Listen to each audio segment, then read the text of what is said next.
Members, we have a quorum. It's the appointed time for the meeting of the panel on education. The meeting starts now. The first item on the agenda, information paper issued since the last meeting. Members, please note that since the last meeting, one information paper has been issued. That has to do with issues relating to the provision of support for children with special educational needs. The paper has been circulated among members. The second item on the agenda, the next meeting and the date.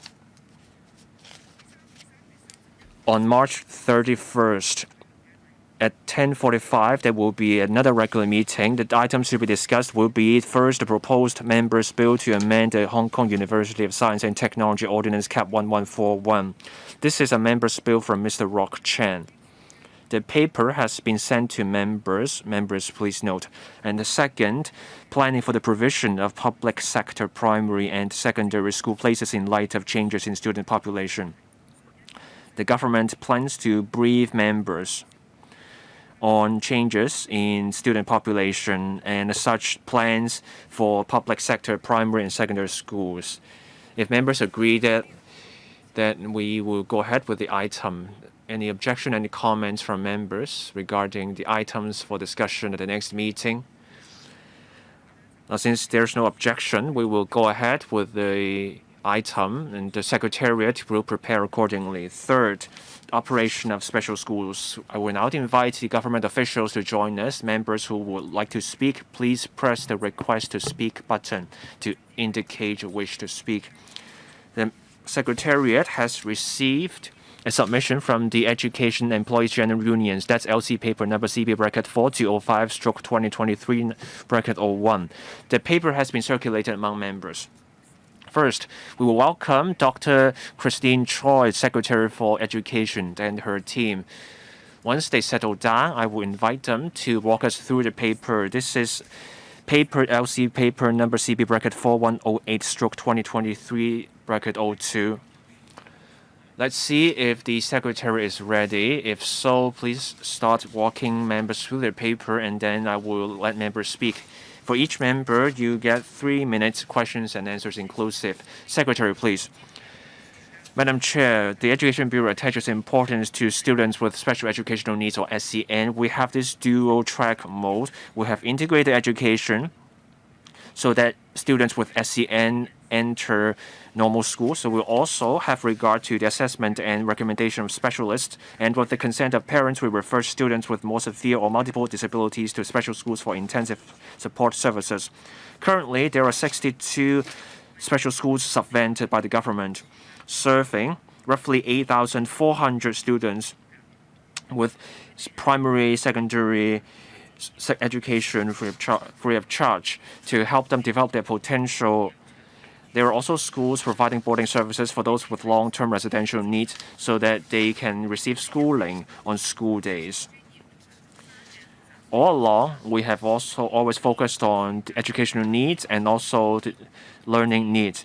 We commit resources to such purposes. Depending on the kinds of special schools, there are 8 to 15 students per class at special schools. That's a smaller class size than ordinary schools. Apart from the teaching establishment, we also consider the students' learning needs and provide extra regular teaching posts. We also consider the disabilities and impairments of these students and provide specialist staff for such schools. In resources terms, apart from regular support, the Education Bureau also considers the needs of these schools and students and provide extra grants for the residential schools. The unit cost is $247,000 and somewhere above that. And for each placement, there's also a certain cost, and we're providing the resources. We also provide professional training for teachers. For students with multiple or serious disabilities, there are courses for such teachers catering for such students. We also commission tertiary institutions to provide specialized training. And also, enhance the mid-ranking leadership skills of teachers, so as to enhance the collaboration between the teaching and non-teaching staff. Now, for teaching staff and the boarding section staff, there are other kinds of training activities so that they can cater to the special needs of the students. To help special schools plan and manage their boarding sections, the EDB has set out a practice guide on the management of special schools. Special schools have to provide suitable services in terms of education, living, and transition. Schools also have to continuously monitor the effectiveness of their measures and continuously improve the boarding services. In recent years, the government rolled out a number of improvement measures to improve the resources and manpower at boarding sections, to improve the quality of boarding sections, to provide better support. In 2023 to 24 financial year, the government puts in roughly $3.8 billion in special schools. That's up roughly 27% from the year before. Special schools will make good use of the manpower and other resources provided by the Education Bureau to provide cross-sectoral, multidisciplinary collaboration. The multidisciplinary professional teams at special schools will take a systematic approach to come up with individuated education plans for the students, and also do timely reviews of the learning progress of their students to achieve their goals, to enhance their learning and development. Special schools will also take the whole person approach in developing the positive outlook, and also help students with life planning to enhance students' skills in self-care, so that at different developmental stages, students can make progress. In school-based learning, there will be job training and also living adjustment training, so that students in different scenarios can get a sense of the work environment.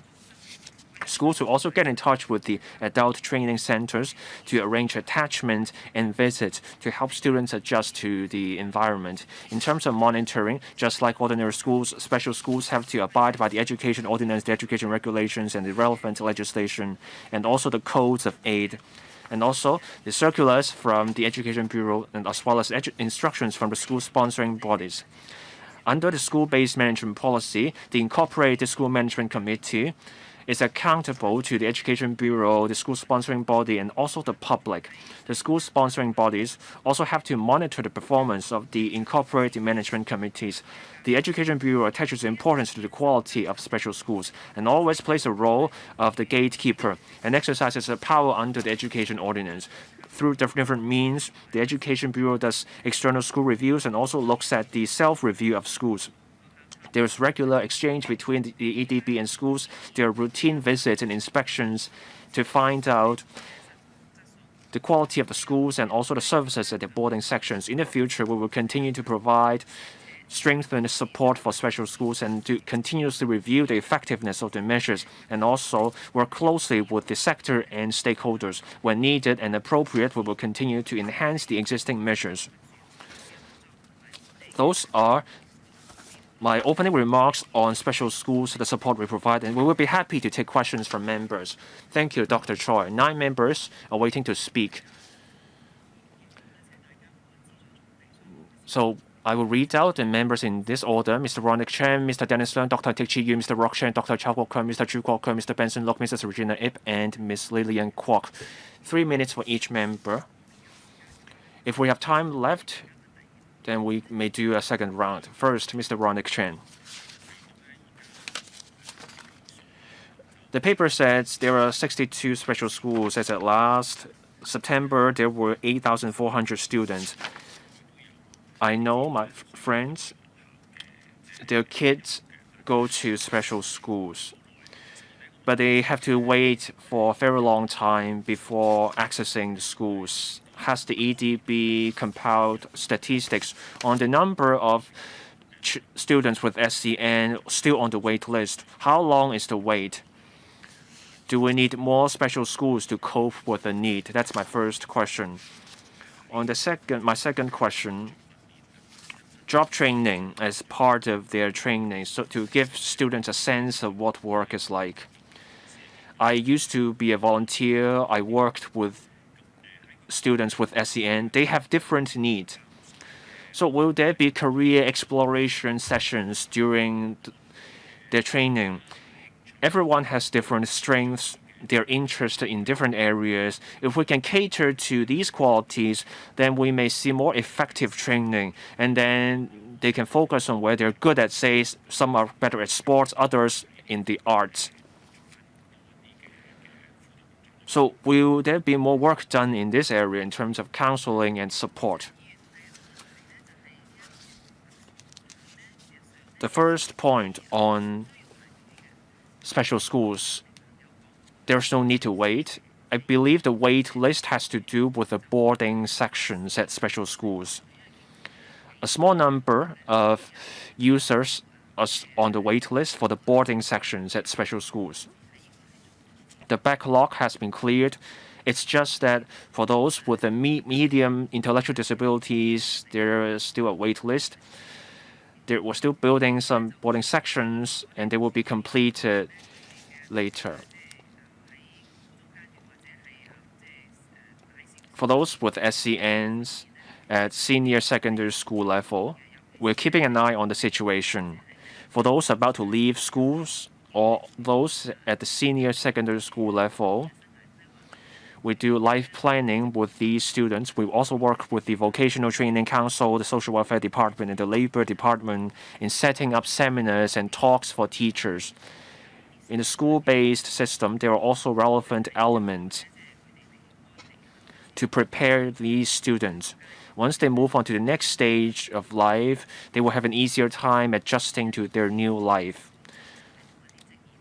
So we'll look at the individual circumstances of the students. There will be school-based courses. Each school will have something for their own students. Next member, Mr. Dennis Leung, please. Thank you, Madam Chair. On staff establishment of special schools, the situation is similar to that of ordinary schools. Our concern is the teacher ratio of special schools if their remuneration or salary is different from that of ordinary school, but they need more knowledge and training to be a teacher teaching at special schools. Are there measures to encourage more teachers to join or work at special schools? This is my first question. Second, special school leavers, after they have left the schools, they need personnel to follow up on their transition arrangements. Will you pass on this work to the Social Welfare Department to alleviate the workload of special schools? There are school leavers every year and workload may accumulate. Can they actually focus or have the capacity to focus on taking care of current students at special schools? Over the past 3 years during COVID, many students were not able to return to schools. They stayed at the boarding section, but there was a lack of facilities or room for activities in the boarding section. In the future, if there is an outbreak of epidemic again, how are you going to allocate more resources to special school students to ensure the mental health of students at special schools? Last question. On school curriculum, we see that under the current 12-year arrangement,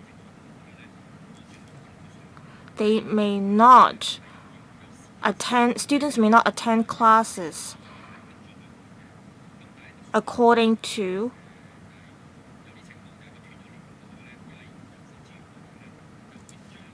the 12-year gradual approach. There may be a gap between different classes or students of different age, unlike the arrangement of ordinary schools. Will there be measures to remedy the situation? Secretary. On the question about how we can attract teachers to work at special schools, in terms of staff establishment of special schools, there are 8 to 15 students per class, less than that compared to ordinary schools. Also, the teacher-to-student ratio is lower than that of ordinary schools in special schools. The staff establishments are the same for special schools and ordinary schools, but the teacher-to-student ratio is 1 to 2.9 or 1 to 2.2 at special schools. There are also specialist staff at special schools, including occupational therapists, physiotherapists, speech therapists, nurses, and social workers, etc. Based on the needs of students at special schools, we deploy specialist staff. There are also assistants and also staff rendering support at special schools. We need people with the commitment and compassion and patience to work at special schools. Workload may be one of the considerations, but more importantly, we need people who have the sense of responsibility and the enthusiasm to work at special schools. So we need to enhance the knowledge and skills of teachers working with students at special schools. On training, we have incorporated elements of special education. For those who are interested, they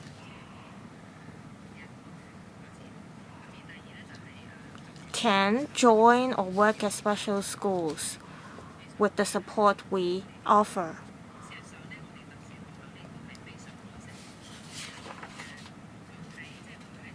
Staff at special schools, they take good care of their students, including current students as well as school leavers.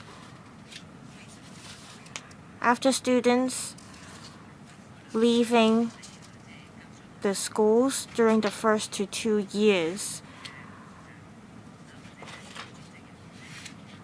special schools follow up with school leavers and the relevant staff to help them adapt to their new lives. This is important.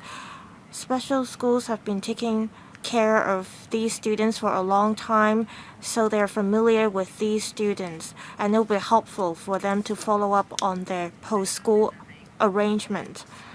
So we will continue to offer support in this regard.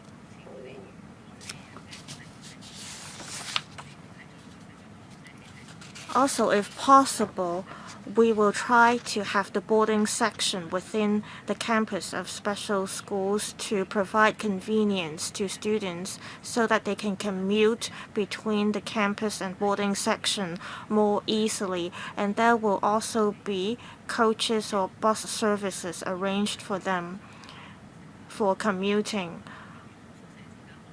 Basically, they are in a closed-loop arrangement, so we'll see how we can make better use of the space on campus and the boarding schools or boarding section. We have a basic 10-year curriculum for students with special schools. Normally, we have 9 years of free education or basic education, but for special school students, it is 3 years of basic education plus 3 years of senior secondary school education. The education is not offered based on their grades because there are different needs for different students. So it is based on the progresses of students that we arrange classes for them. Next, Dr. Teck Chi Yun. Thank you, Madam Chair.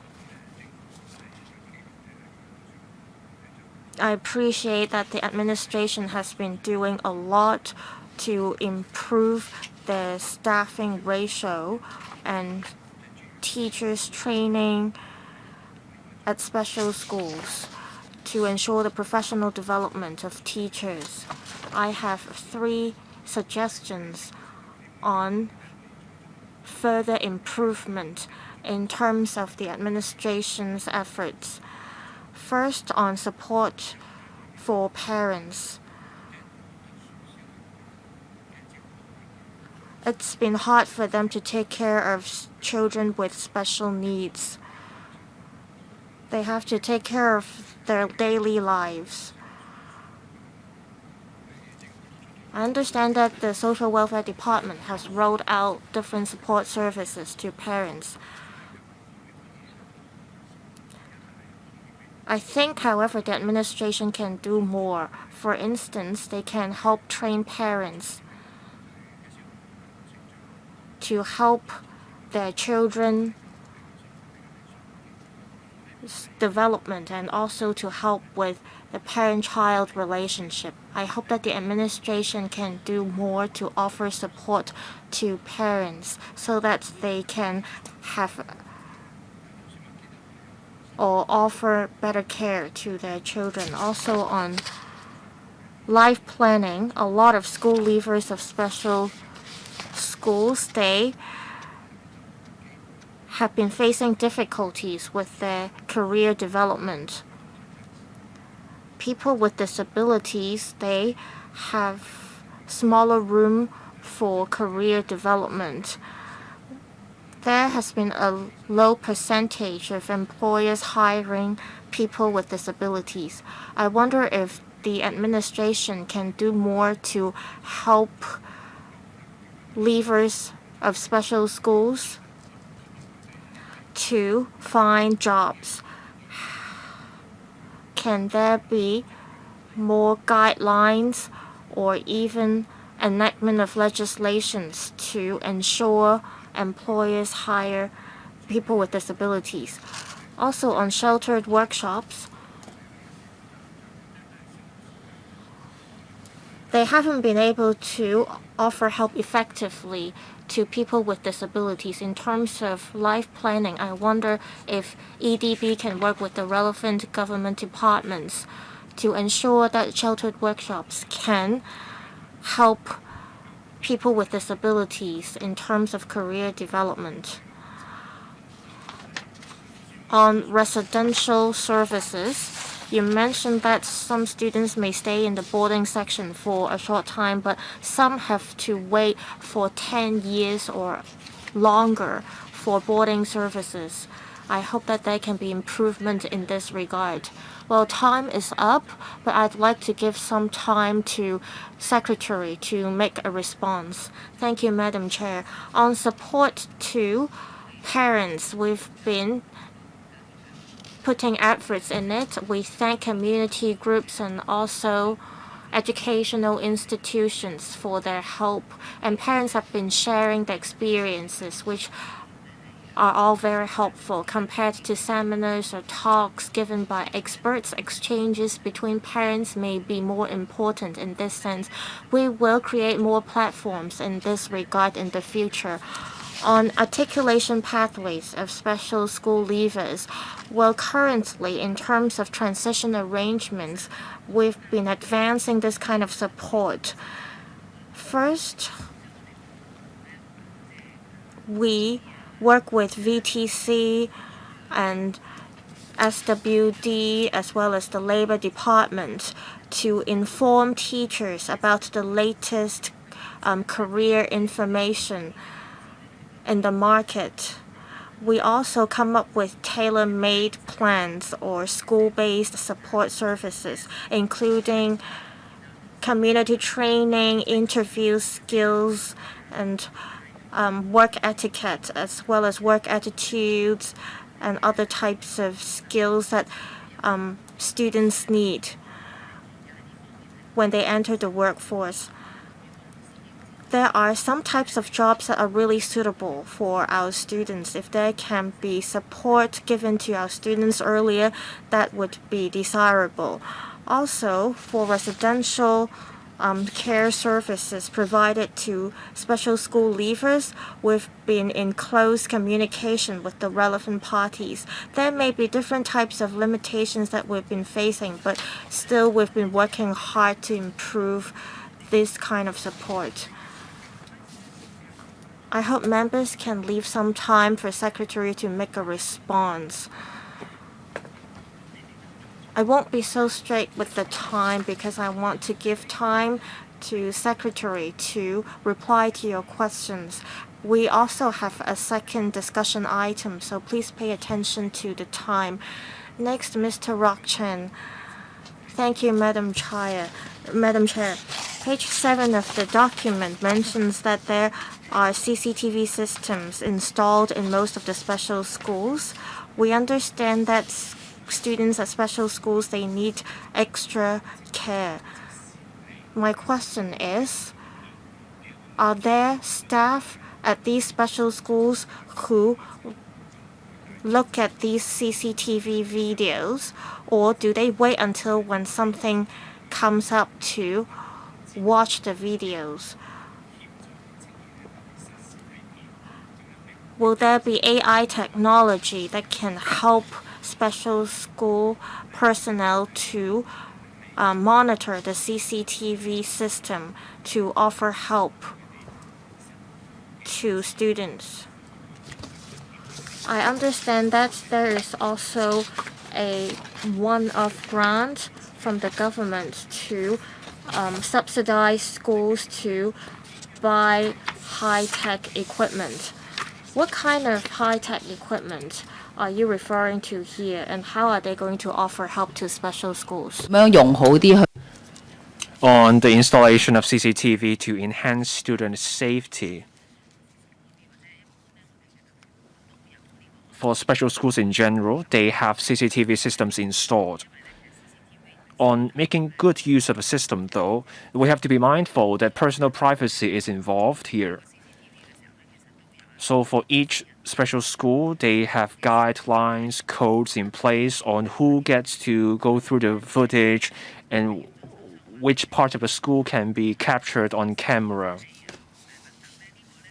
On real-time monitoring, there are clear rules in the guidelines, and it also depends on the need of each school. The member focused on student safety.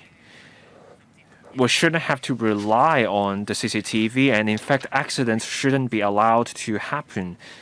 It's more about the manpower arrangement and how to care for the student. The CCTV system is there to prevent crime. But the cameras can also help us identify any potential issues. And then the use of CCTVs have to be subject to the rules and the laws I just mentioned. And there has to be a school-based policy on the use.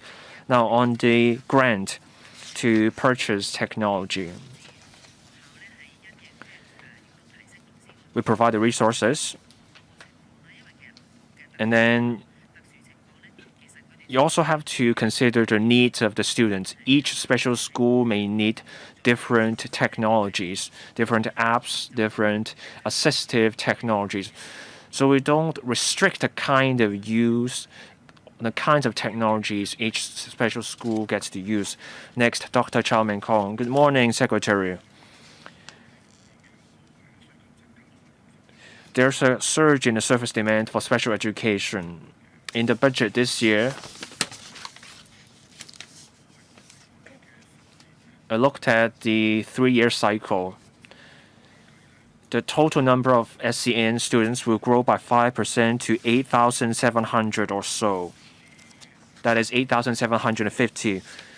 And then the wastage rate of special education teachers, the wastage rate rose from 9.4% in 2021 to 22 to 11.5% in 2023 to 24. So a surge in demand while you also see a labor crunch. What can the Education Bureau do?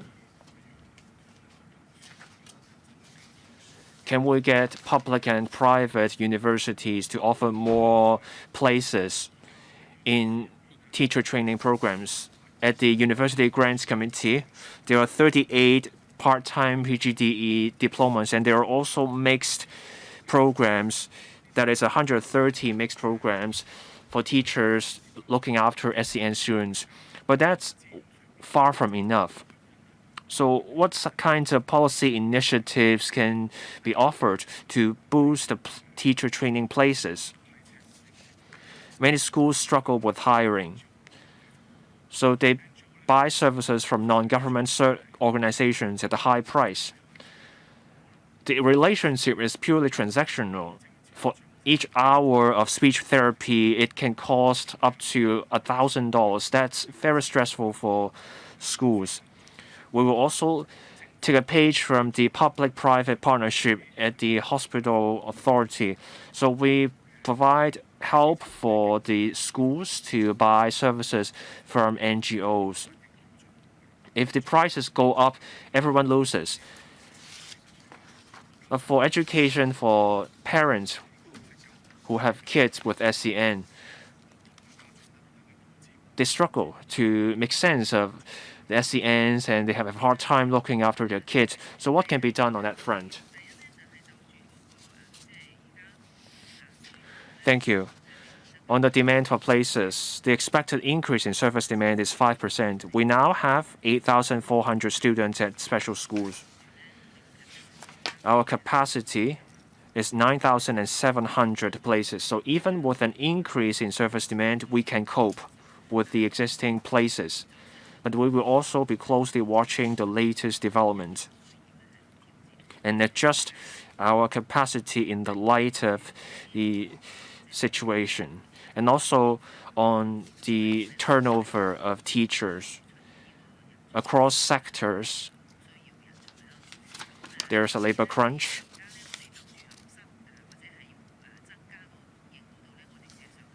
On the supply of teachers, there will be training on special education at self-financed institutions to increase the supply of such teachers. In the 3-year plan, there are also training spots for special education teachers. We will also try to retain the teachers already in this sector. In the past few years, we have improved the remuneration. We improved the ratios, better promotional prospects. We also rationalize the pay for principals and vice principals. We're doing all these to make the career look more competitive. On buying services, we understand there are hiring difficulties. That we don't want schools to lose out just because they struggle to hire. So we give schools a flexibility to get cash grants in exchange for other arrangements. But we will certainly explore the other points raised by the member.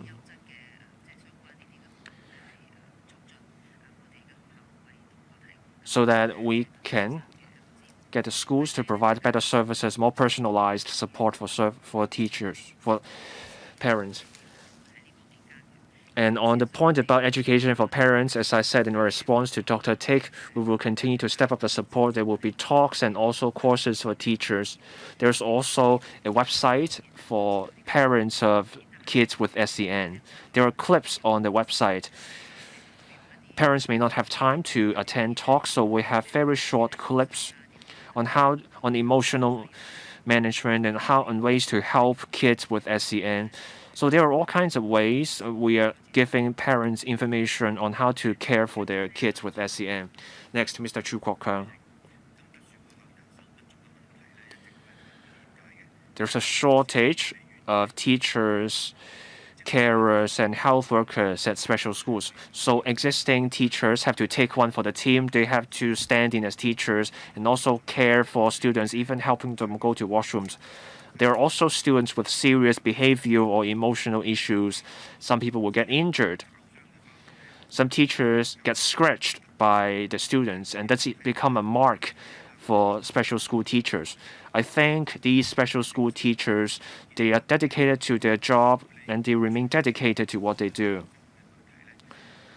On the shortage of teachers, there's a problem. nursing students may not be aware that at special schools, there are jobs for carers, health workers at special schools. And the jobs at the special schools are not particularly attractive. That's part of the reason for the worker shortage. Resources are not enough, so that makes it hard for the teachers to look after the safety and well-being of students. Will the government consider relaxing the requirement on the use of grants, improve the pay for carers and health workers? Can we make these posts part of the establishment so that the schools can be more competitive in hiring for in-service practitioners? Can the government offer pay in lieu of annual leave and also offer overtime allowance to improve their remuneration? Secretary, please. The first question on parents. Just like the member, I thank the teachers at special schools. They show great compassion, patience, professional expertise, skills in doing their job.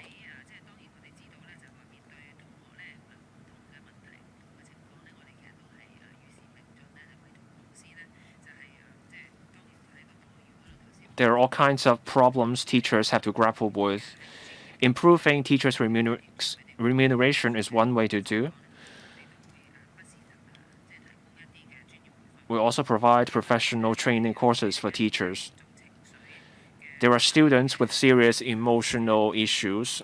There are skills involved to help these students. These are part of the professional teacher training that's offered. On relaxing the use of grant, as I said, we have to consider the need. Schools get the flexibility to take cash grants instead. With that money, schools can purchase services. So that's how they can get the support. On the job ranks and job posts at special schools, for the specialist staff such as nurses, we now have a new nursing officer rank. We're also improving the ranks of the physical therapist and also occupational therapist. There are also more auxiliary staff members. For wardens, house parents, there are more senior promotional ranks for these posts. So these are the direction we're working in. There may be other ranks that may need to be improved, and we will consider after balancing all the resources and needs. The same goes for the remuneration. Next, Mr. Benson Look. Thank you, Madam Chair. The government's paper says that in this school year, there are 24 special schools offering boarding services. There are 5-day or 7-day boarding services on offer. In this school year, roughly 1,030 students stay at the boarding sections. For all sorts of reasons, mainly health reasons, these boarding students rarely get to go out. They come into contact with their teachers, school social workers, and nurses, but they seldom come into contact with outsiders. This is to protect them from the. But then we also have to be mindful of their social skills as a result. Over weekends, some schools take their students out. They take them out on doing groceries and a limited amount of social activities. Still, these students have very few chances to come into contact with people outside the schools. Can we have inclusion schemes? We are talking about collaboration between the government, community, and business. Can we get businesses or NGOs to work together? Can we do more activities for boarding students at special schools so that they interact with people outside the schools. We want these students to integrate into our community one day. So on integration, I would like the Secretary to tell me more. Now, on boarding students, outings, and interactions with people outside the school. The point about the boarding sections is to cater to their special conditions, special needs.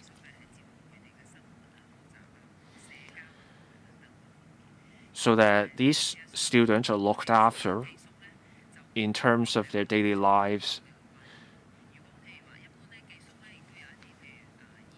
For boarding sections, there are students with complex medical conditions or special needs. They may have mobility issues, so they rarely go out, or they require extra support when they do go out.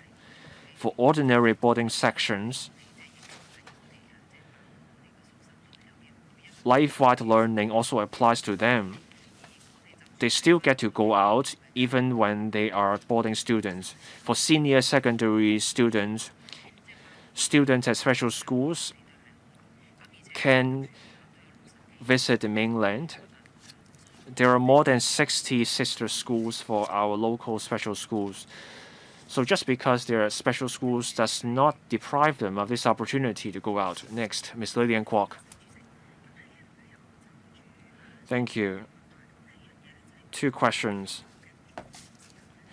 With the new academic structure, I have received comments from special schools on support on premises, space. Progress has been slow in terms of the support they get.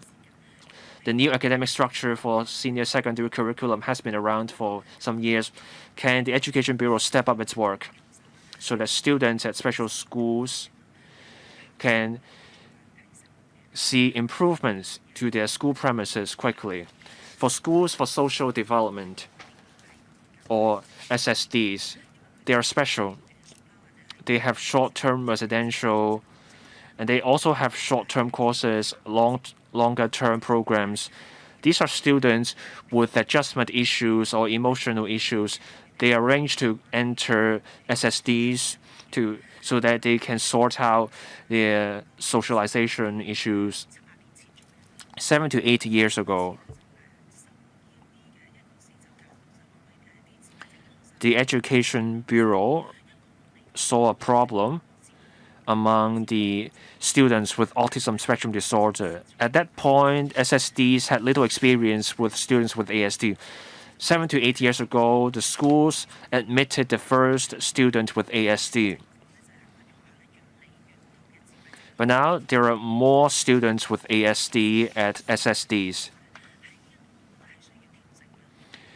But that also means we have to provide the resources for SSDs. At mainstream schools, there are students with ASDs or other conditions, so the schools need extra resources. The SSDs or special schools, they have students with behavioral emotional issues. That makes life very hard for the schools when they also have to take in students with ASD. So can the government review its mechanisms? Is it still a good idea to arrange students with ASD to enter SSDs? And if that practice continues, can we look at whether we can give more resources, more grants for SSDs to take some pressure off the frontline staff at those schools? Secretary. On support services at senior secondary school level, we're working on it, and we're almost done with the work. With limitation in terms of school space, we may have to convert some of the campuses, and we've been following up on this. On students with autism spectrum disorder at schools for social development, we made an assessment, and we see an increasing number of students with ASD at these schools. We also see quite a number of students with ASD at our integration courses or programs, but there are different levels of ASD problems. At schools for social development, they may face different issues in terms of interpersonal relationship and emotional problems. So for those with ASD symptoms, they may not be put in schools for social development. Instead, they may need special care. We have to review the situation on a case-by-case basis. It's not like we should not put any ASD students in schools for social development. We will continue to monitor the situation at SSD depending on the actual needs and circumstances. We will continue to liaise with schools to see what kind of support they need. Thank you, Madam Chair. It's now my turn.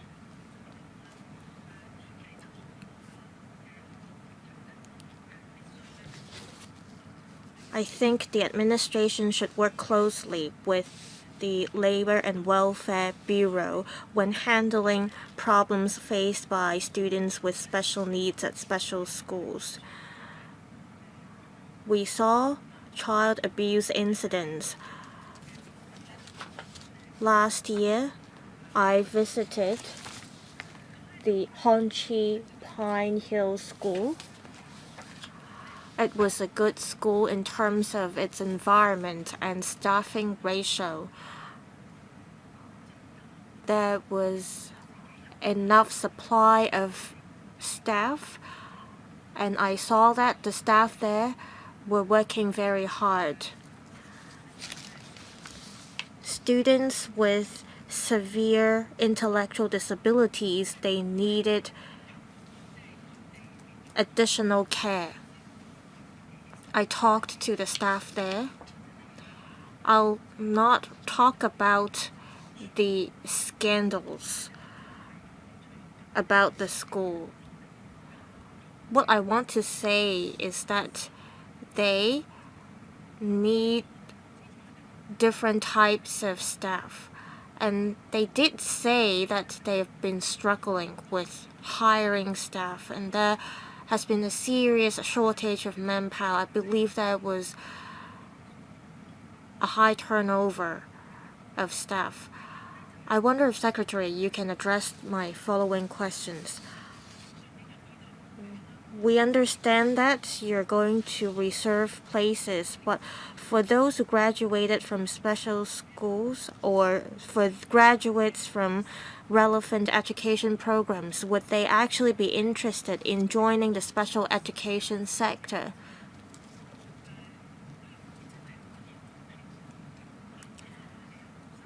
If we're struggling to fill the vacancies in the sector, are there other measures we can do to hire staff? We talked about public-private partnership. This may be one of the options. But in terms of staff establishment, are we going to offer more incentives to people who may be interested in joining the sector? In terms of remuneration or level of recognition of their qualifications, can we offer more incentives so that more graduates from the relevant programs would be interested in joining the sector? Thank you, Madam Chair. On manpower needs, we've been monitoring the situation. As I said, we are seeing a manpower shortage problem across different sectors. We hope to recruit local teachers because they can have a better grasp of the situation of students and they can do better in terms of communicating with parents. So we've been focusing on recruiting local teachers. For those who received overseas training, they have to meet the relevant requirements of teacher registration to be registered as a teacher locally. As mentioned by Dr. Chow Man Kwong, In our 3-year plan, there are 38 mixed degree holder places and 138 part-time PDGE places. In self-financed institutions based on actual needs, more training programs can also be offered to those who would be interested in joining the special education sector. So we'll closely monitor the actual situation. Sorry, Secretary. I understand that you're going to reserve more places in education programs. So I wonder if there is a gap between the supply of program places and the manpower needed for the sector. It's not that the problem can be easily fixed by offering more places for education programs. Can you ensure some sort of mobility so that young people can join the sector by improving the remuneration of teachers? Would you hire carers? The problem is that you may not be able to hire people even with money. Madam Chair, we've tackled the problem in different ways. As mentioned, we allow the schools the flexibility to get cash grants. They do not have to necessarily recruit full-time staff to enhance manpower of special schools. In terms of improving remuneration of teachers, we've been doing that over the past few years. We tried to rationalize the middle-ranking staff establishment and upgrade the posts of special schools. In terms of staff establishment, the teacher-to-student ratio at special schools is lower than that compared to ordinary schools. The teacher-to-student ratio at special schools is 1 to 2.9 approximately per class. As for other schools, the ratio is 1 to 1.8. So the teacher-to-student ratio at special schools is much higher than that compared to ordinary schools. So the number of students each teacher has to look after will be smaller than that of other schools, but they require more professional skills and knowledge in order to take good care of special needs students.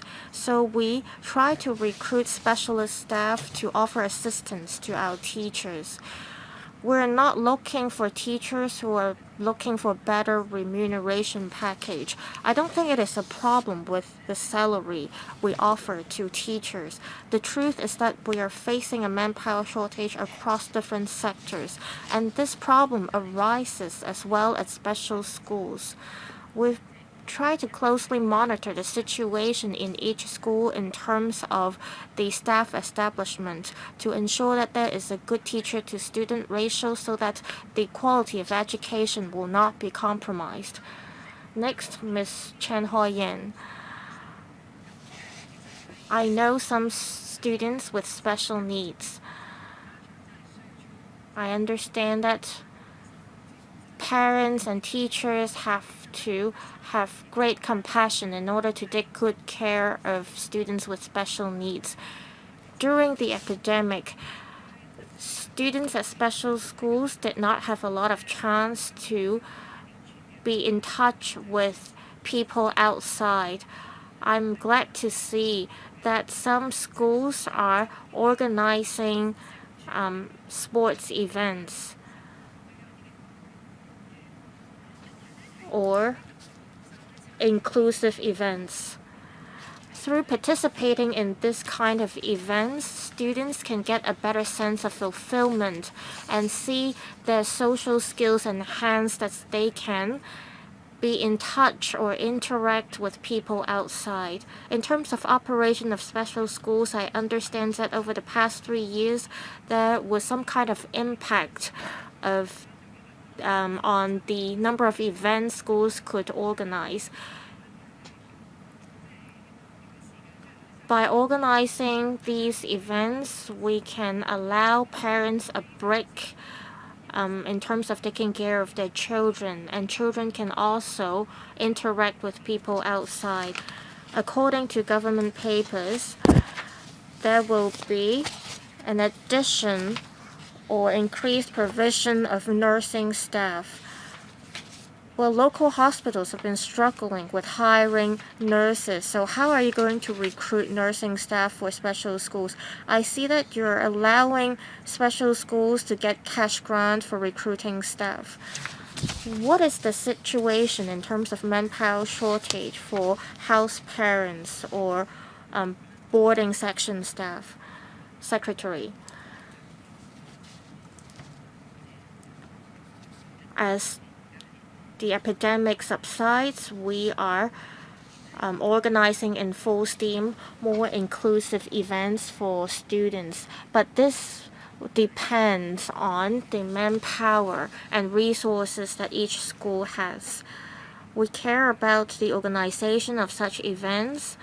There are events organized by the Education Bureau as well as community groups, and we see an increasing number of these events after COVID.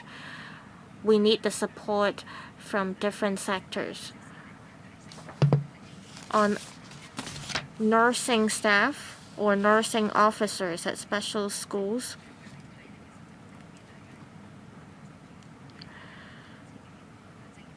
it may not be the best choice for them in terms of career development if they work at special schools. We've talked to staff in the trade,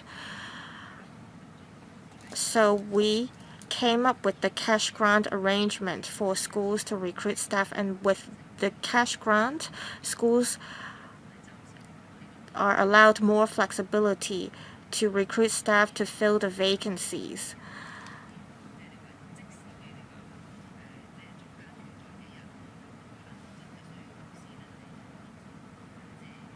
Sometimes we may need supply teachers to fill the manpower gap. However, apart from transition issues that we face, we encourage schools to use cash grants to recruit staff or relevant services. Oh, Mr. Tang Fei, thank you. First question for me. The special schools also have to take forward national education. Well, there's unique characteristics with the students at the special schools. So what will be done to cater to the needs of these students? My second question is, this goes beyond just the Education Bureau. The Education Bureau and other relevant departments should work together and explore this. For students with SEN, we're getting more and more students with SENs. There are no marriages between close family members nowadays. What's behind the number of students with SEN? Why are we seeing more students with SEN? Can we get the government to have an interdepartmental investigation into this?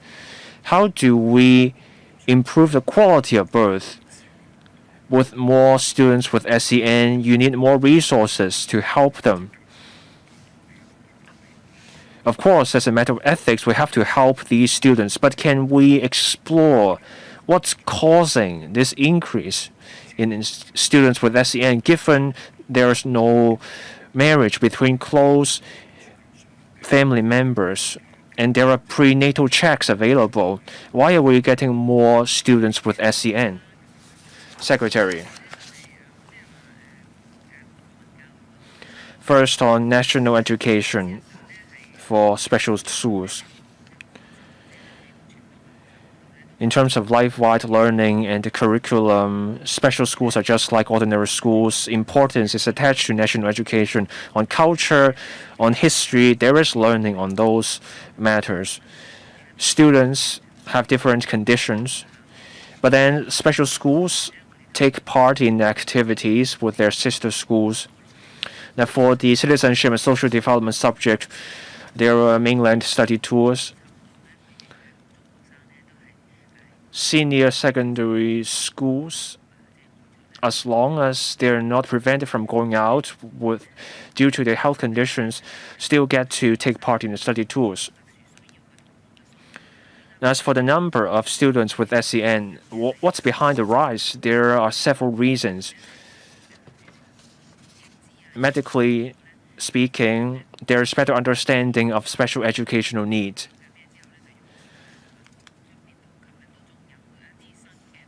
Yesterday, there were some new findings on the coordination of motor neurons.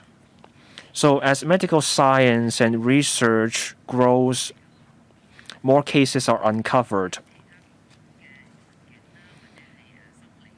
But there are also other reasons, say late marriages at an advanced age, or childbirth at a more advanced age.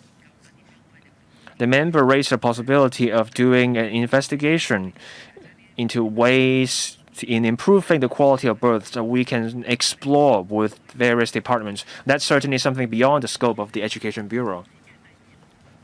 Two more members speaking for the second round, Mr. Chu Kwok-keung, followed by me. Two members for each member. Mr. Chu, please.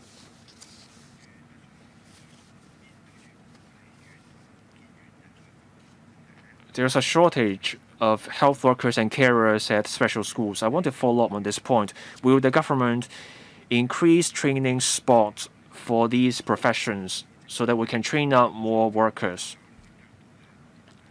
In the long term, will nursing students get to go on their internship to help out the work at special schools? First, on more training spots. The self-financing institutions are doing just that, and if there's a need, we will provide even more such places. On internship at special schools, we have to consider student safety. If the circumstances permit, then we welcome this idea. My question, it has to do with the Education Bureau, but I believe this will take more than just the EDB to resolve.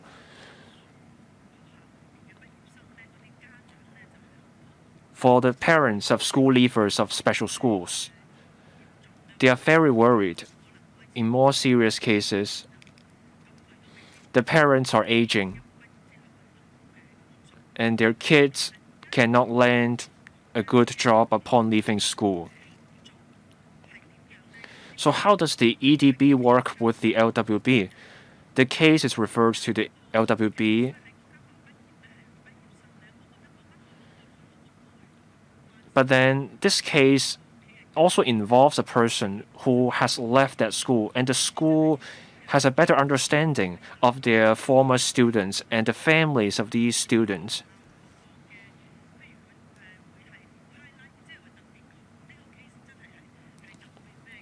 The school may be better informed about the special needs of each student. And that's why the school can come in to facilitate the transition. We may need to attract the kind of talent who can do this kind of job too. Even for domestic helpers, they turn down a job when there's a family member who has special needs. You need people with compassion to do this kind of job. We have a worker shortage. The parents may not be able to look after their kids. They get depressed. They take their own lives. We don't want to see that happen. So what should we do about the transition? In terms of the resources, in terms of the manpower, can we provide extra resources and manpower to help the schools? It's not like the schools don't want to help, but it's just that after the students leave the school, then the schools no longer have the resources.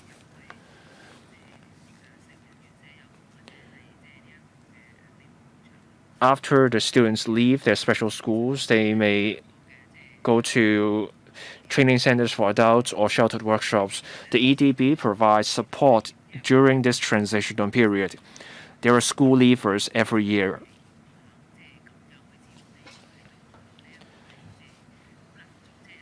It would be difficult for schools if we ask the schools to provide long-term support.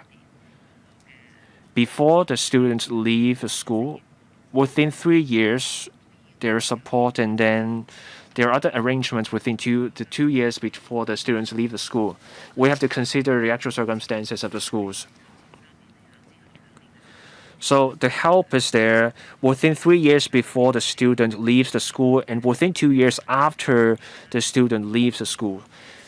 On support for parents, there are now interdisciplinary professional teams involving social workers, nurses, educational psychologists, occupational therapists.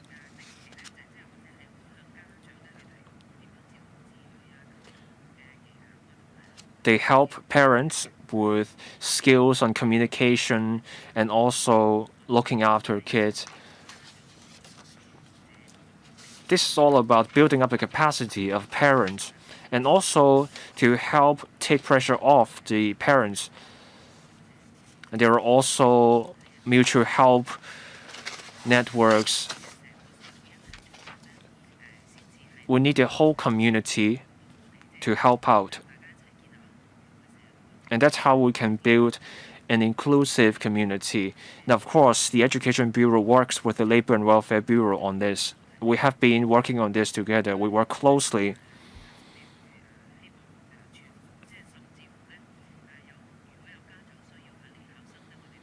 For parents with a need, we also offer temporary care, temporary services for the parents and students who need them, but there are only limited spots. As we said, for the boarding facilities, they are rather tight, and there's actually a small shortfall. So for the transitional period, you need to provide help, and that's where you should exercise discretion. 2 more members are waiting to speak, and then I will draw the line. Dr. Tik Ji Yun, followed by Mr. Dennis Leung. Thank you. We focused on the manpower issue. I'm not confident after listening to the Secretary's response because there are not new measures, better pay, better promotion prospects, and also getting the schools to buy services from the market, but there are not enough services. You need a bigger pool to resolve the issue. I don't see any measure to increase manpower. The Labor and Welfare Bureau also faces a manpower crunch. There are 1,700 places. Young people can take part in a program. They train to become nurses. This is a way to increase the manpower supply. Can we consider this? Madam Chair, you mentioned attracting talent. First, can we consider retirees? Can we mobilize retired workers? I know retired teachers. Can we get retired workers to help out? There are also those who have left Hong Kong. Can we get them to come back to Hong Kong? I believe many people have the dedication. Can we get them to come back to help us out? We need more resources. I don't need a response right away. I just need the Secretary to consider this and come up with something more groundbreaking. I believe that's a great question. And we can all agree on these points. You need groundbreaking measures to address the labor crunch. At various ranks, you need more workers. This is a great idea, and this is worth considering. Next, Mr. Dennis Leung. Madam Chair, the Secretary dodged the question on the labor crunch. She simply told us there are more teachers looking after students at special schools than ordinary schools, and then somehow that suggests it's good enough. But then students at special schools have different needs from their peers at ordinary schools. Students at special schools need people to look after them. Across all sectors, there's a scramble for talent. Across different sectors, there are different allowances, grants, due to the special features of each trade. We had community isolation centers. There were special allowances. For lifeguards, for example, there's also a shortage of lifeguards, so the government commits extra resources to the area. So coming back to special schools, it's the same story. In the pay scale of special school teachers, can we make adjustments? For special school teachers, can we give teachers a higher starting point in their pay scale to address the labor crunch? This is something the government has to consider. Can the government look into this and find a way to attract more teachers to join the ranks of special school teachers? Secretary. Members have given me various suggestions on alleviating and addressing the shortage of teachers.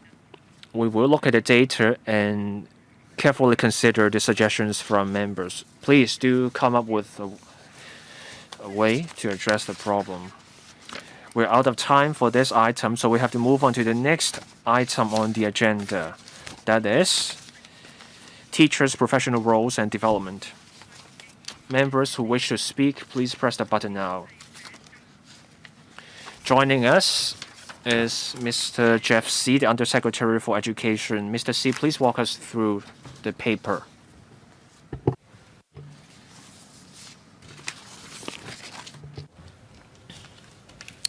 好，咁咧就局長介紹之前呢，我 Before Mr. C walks us through the paper, I'll read out the names of members who've pressed the button to speak. Dr. Chow Man Kong, Mr. Dennis Lun, Dr. Tik Chi Yun, Professor Lau Chi Pang, Mr. Chu Kwok Ke, Mr. Lam Chen Sing, Mr. Tang Fei, and myself. 3 minutes for each member.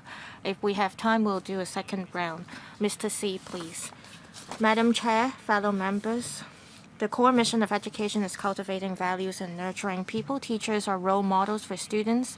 They should have the professional conduct in order to nurture students to be someone who are virtuous, talented, and responsible with global perspectives, positive values and attitudes, as well as an affection for their country and their home. The Education Bureau has all along, through registration management and school management, to do a gatekeeping job, and also in a serious and prudent manner handle cases of suspected professional misconduct of teachers to safeguard the well-being of students. We have also been rolling out various initiatives in recent years to enhance the quality of teachers and strengthen their professional conduct in order to build a teaching force with virtues and talents. I will talk about the initiatives we've implemented. In 2020, the Education Bureau built the professional letter for teachers in Hong Kong, and it adopts the professional roles of teachers and principals as portrayed in the T standard as the goals for teachers' professional development. We, in February this year, rolled out a training resource kit on T standard, so that schools based on their needs can arrange school-based professional development activities, and through their reflection they can show their profession and mission. Last year, we promulgated the guidelines on teachers' professional conduct to clearly stipulate the professional conduct and norms of behavior required of teachers so that they could have the self-awareness and self-discipline in upholding professionalism. There are 8 codes under the guidelines listing out the do's and don'ts of behavior of each code. The guidelines also set out the mechanism for handling suspected professional misconduct of teachers with some case examples. illustrating the underpinning considerations and the follow-up actions taken by EDPB in the past. We will, through different channels, to promote the guidelines, and we will roll out the training package for schools to carry out school-based training so that teachers understand the importance of upholding professionalism. In order to help teachers better understand the basic law, starting from the 2022 to 23 school year, newly appointed regular teachers in public sector schools are required to pass the basic law test. As announced in the Chief Executive's 2022 policy address, starting from the 2023 to 24 school year, the requirement for teachers to pass the basic law test will be extended to all direct subsidy scheme schools and kindergartens joining the kindergarten education scheme. Contract teachers remunerated with cash grant are also required to obtain a pass in the test. The test covers both the basic law and the national security law. The EDB conducts a total of 5 rounds of the basic law and national security law test in the current school year. We handle cases of suspected professional misconduct of teachers in a serious and prudent manner. In cases where teachers seriously commit professional misconduct, we will consider canceling the registration of the teachers concerned. A teacher who has his or her registration cancelled is not allowed to teach in any schools, including tutorial schools. To prevent students or teachers from intentionally or unintentionally omitting to report their criminal record, we will do a check on criminal record every 3 years. If unreported cases are discovered, we will take immediate follow-up actions.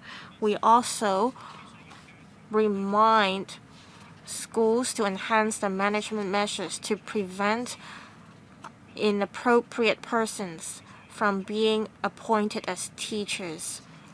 Schools with candidates' consent, they can do a check on the candidate's background from the EDB.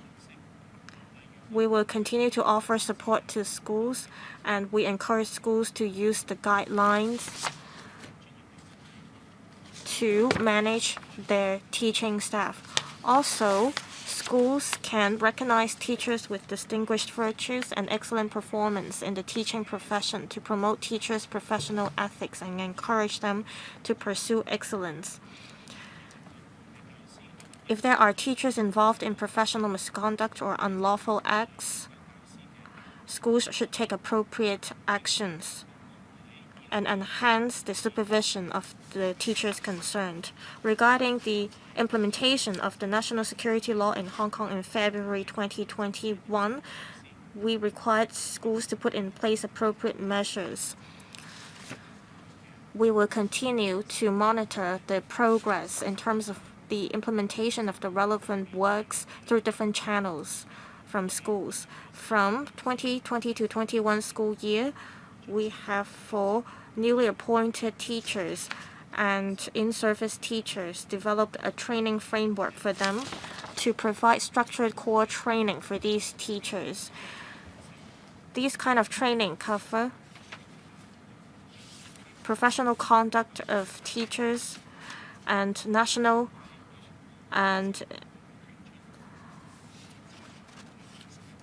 security issues.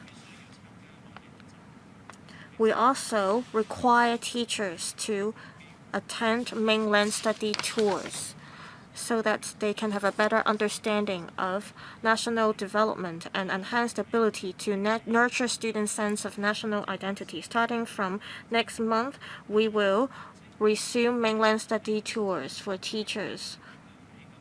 And the requirement for teachers to participate in mainland study tours will be implemented from September 2023.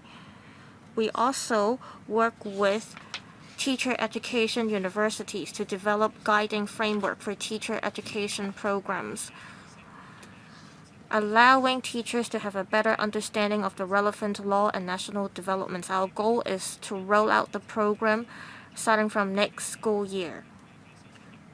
We will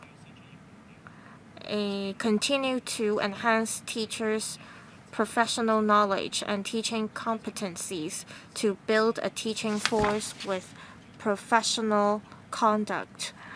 Our goal is to have teachers have the professional competencies to nurture students. We will continue to tell good stories of teachers in Hong Kong through various channels.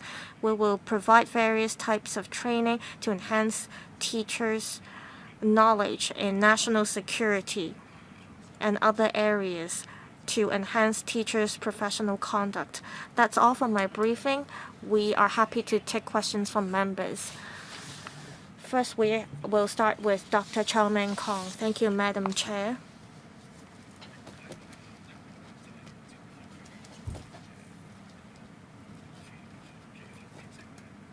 I think teachers need to have good moral standards. We welcome the measures announced by EDB last year, that is the guidelines for on teachers' professional conduct to put teachers back on the right track. I have various questions about the complaint mechanism created by the EDB. We see the number of complaints, but what kind of categories of complaints do we have? What kind of crimes are involved? We have no information in this respect. Can you elaborate? Secondly, when EDB or schools receive complaints, what is the procedure that schools would take? The public is not familiar with this. Again, please elaborate. Thirdly, on management of schools. When schools receive complaints, it gets to or reaches to school managers. However, we don't see any responsibilities shouldered by school managers. All responsibilities fall on teachers. Can there be more clear guidelines for school managers in terms of handling complaints? According to government information, between 2019 to 2021, 502 complaints were received regarding teachers' professional misconduct, and 314 of them involve black-clad violence. I see that some teachers have their registration cancelled, but some of them still stay in their positions. Can the Bureau talk to school managers to enhance the number of lesson observations for teachers, and also hand out questionnaires to parents and students to ensure that teachers uphold professionalism? Thank you. Undersecretary. Thank you, member, for the question. Regarding the complaint mechanism and the procedures we take, there are two aspects to it. If there are cases involving legal proceedings, we will wait until the legal proceedings finish, including the appeal procedures, to have a dedicated group within the Bureau to handle the complaints. Normally, when we receive complaints concerning teachers, we ask schools in accordance with their mechanism to handle the complaints first. Some of the complaints may reach the schools directly. They may not come to the Education Bureau first. So schools have a school-based mechanism to handle complaints. After they take follow-up actions, they have to submit reports to the Education Bureau. After we receive the reports, within the Bureau there is a dedicated task force to follow up on the cases, and we will review whether the schools took appropriate measures when handling complaints. In terms of the different types of complaints we get, some of the complaints are received by schools directly. So there are different types of complaints we receive concerning teachers. In the past, complaints concern ways that teachers handle their work or handle their administrative work. You mentioned about the role of school managers. We have to look at the types of complaints we receive. In the past, we received complaints not concerning teachers but principals. In such cases, the principal will not handle the complaint himself or herself. Instead, it is the school supervisor who would come in.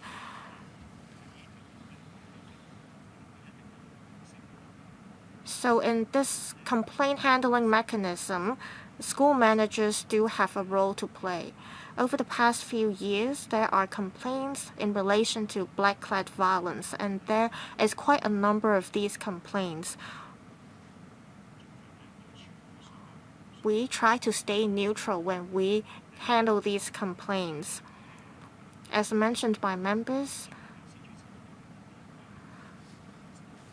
there are 21 cases in which teachers' registration got cancelled. As mentioned, we had to wait for the legal proceedings, including the appeal procedures, to be completed before we can step in to handle these complaints. Not all of these complaints concerned black-clad violence. Some of the complaints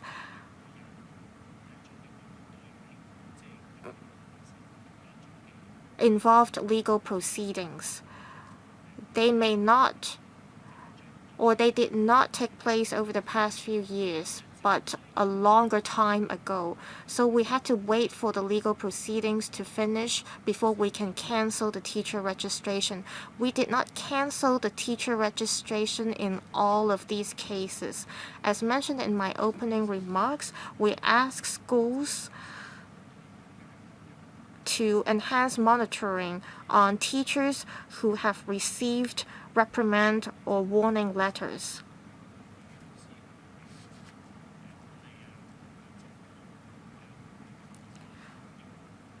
We do ask schools to step up monitoring on teachers to make sure that they have a sense of remorse. If schools commit professional misconduct again, we will consider canceling their registration. 一位嘅委員呢係 For each member, you get 3 minutes. I will be lenient with the time limit, but I cannot allow 7 minutes for every member. Undersecretary, please also note the time limit. 7 more members are lining up to speak, so I will try to let you finish your questions, and I will let the Undersecretary finish his reply, but please, everyone, be mindful of the time. Mr. Dennis Leung, please. Hong Kong is a unique place. We are under one country, two systems. It's important to improve the system regarding teachers' professional ethics and conduct. When can we have oath-taking for teaching staff to reassure parents and the community? There are court cases awaiting trial. How many cases are involved? How many teachers are involved? How many schools are involved? What do these cases have to do with? We have heard of teachers, principals involved in the black-clad violence of 2019, but they still get to keep their jobs. How will the Education Bureau play its role as a gatekeeper to reassure parents?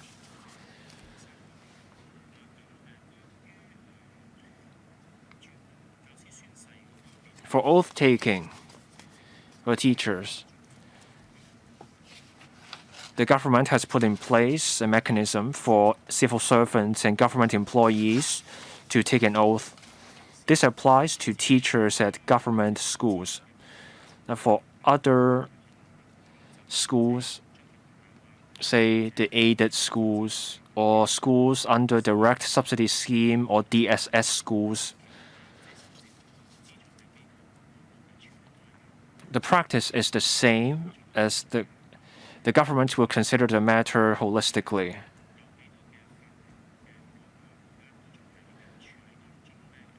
On court cases still in the middle of proceedings, from the information we have, those involved in the black-clad violence, we are aware of 10 cases still in the middle of the court proceedings. The proceedings have yet to conclude. As I said in my earlier reply to a different member, we have a mechanism for handling complaints. The Education Bureau waits till the judicial proceedings conclude before taking follow-up actions. On gatekeeping,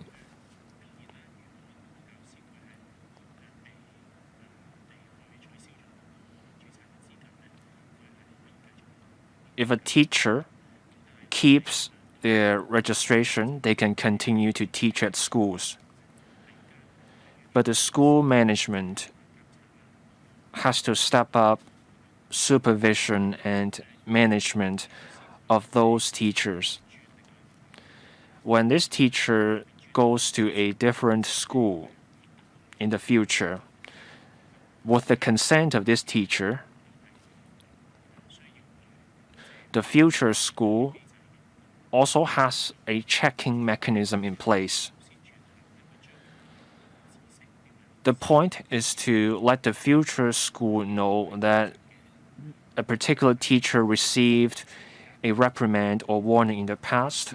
That's how that future school can step up the monitoring supervision. Dr. Tik Ji-yun. Teachers and principals are professionals. We have a sound culture in Hong Kong where professionals enjoy a certain degree of autonomy that applies to doctors and lawyers.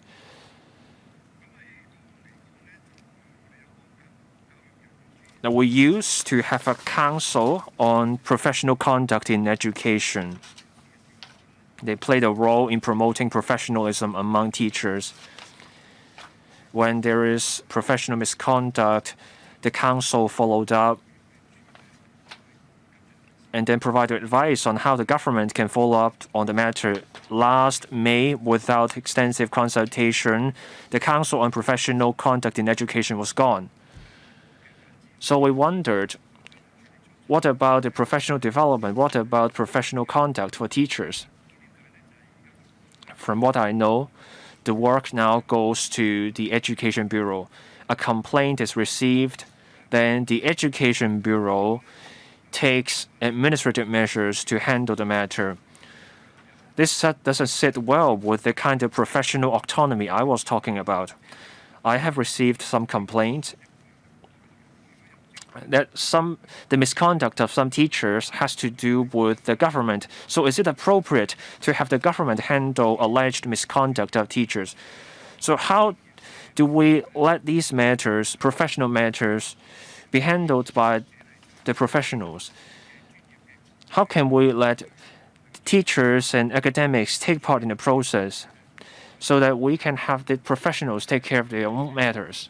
Undersecretary. Thank you.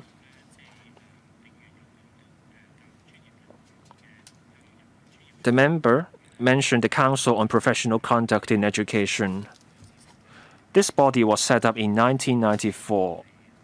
The terms of reference of this council was to advise the government on ways to enhance professionalism among teachers and also devising standards on the professional conduct of teaching professionals. When disputes arise or when there is professional misconduct, the council would advise the permanent secretary for education. So that's the terms of reference of the council. The guidelines I mentioned were announced. That's the guidelines on teachers' professional conduct. On the handling of complaints, complaints were handled slowly. there was a backlog of complaints.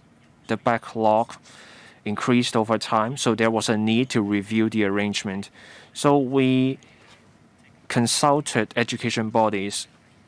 Last May, we decided to discontinue the council. Indeed, the council is gone.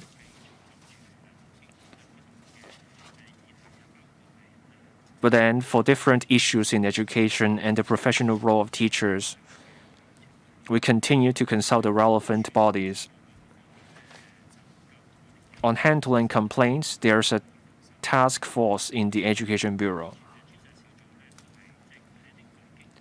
The task force is made up of very experienced directorate staff. People who are knowledgeable about the frontline work of teachers and education policies.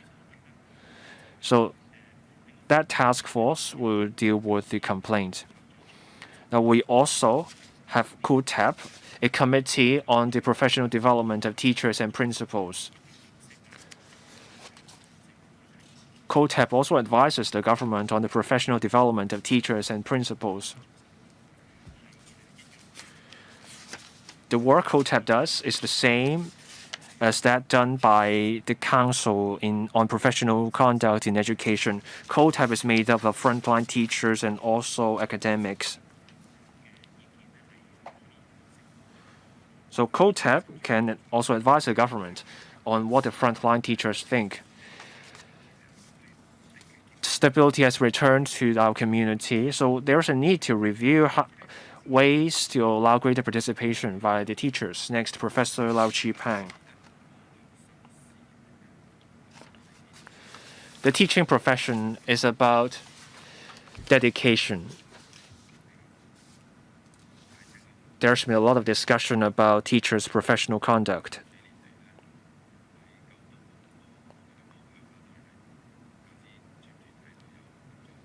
The Education Bureau has worked with professional groups at various stages.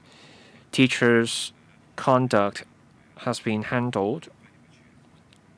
Misconduct cases have been handled. The government has approached the problems as if it were a technical issue. So for basic law tests, the teachers have to obtain a certain score to pass the test. But teachers aren't just there to transmit knowledge, they're also there to nurture students.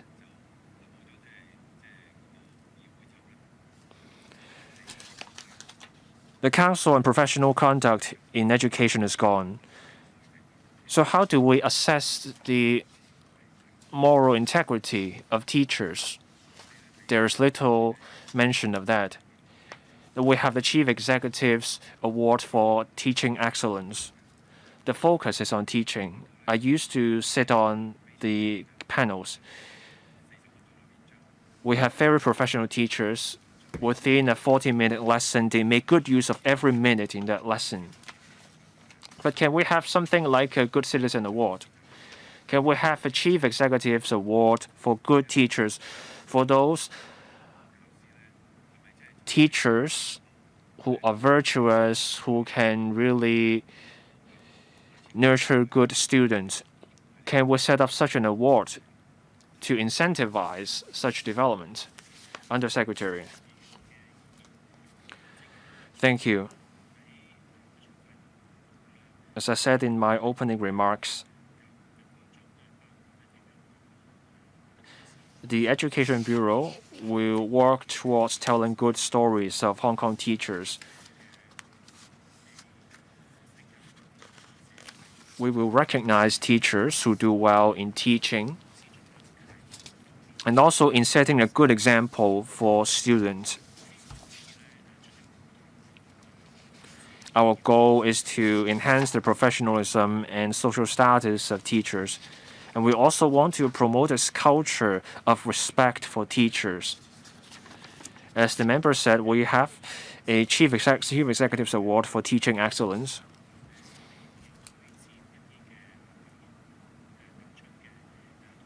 For outstanding teachers, we also recommend them to take part in the National Award for Teaching Outcomes.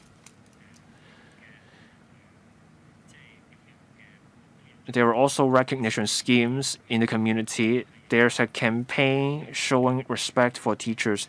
They do recognition for teachers. The Hong Kong Federation of Education Workers also have all kinds of schemes recognizing outstanding teachers. The Education Bureau also works with other community groups in recognizing teachers excelling in moral and civic education.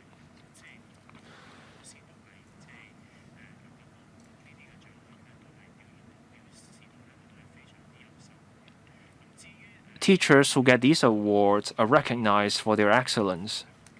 The members suggested setting up a Chief Executive's Award for good teachers. We can explore this idea and study this. Next, Mr. Chu Kwok-keung. For incorporated school management committees, they need several kinds of competence in handling complaints. They need legal knowledge, they need knowledge of the education ordinance and regulations, and they also have to have mediation skills. I dealt with some cases myself. These cases show that the incorporated management committees may not have the expertise to deal with the cases fairly. There used to be a complaint against the principal, but the complainant turned out became the defendant. And then the Education Bureau acknowledged it was inexperienced in such matters. For these gaps, what measures would there be to fix the problem? The paper mentions criminal records checks, which are done every 3 years, to identify any omission or withholding of criminal records. So the scheme has been in place for 2 years. How many cases has the Education Bureau found? Can we have some figures?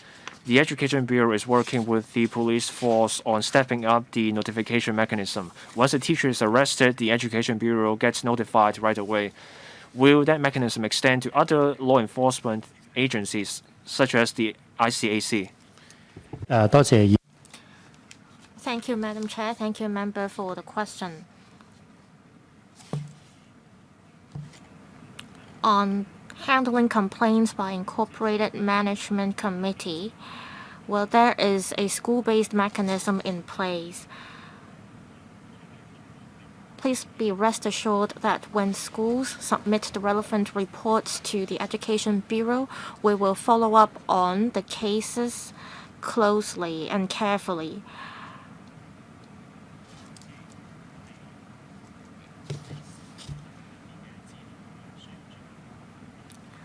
We have received reports from schools, and we learned that there may be supplementary information to be provided by the schools, and if necessary, we would ask schools to provide additional information.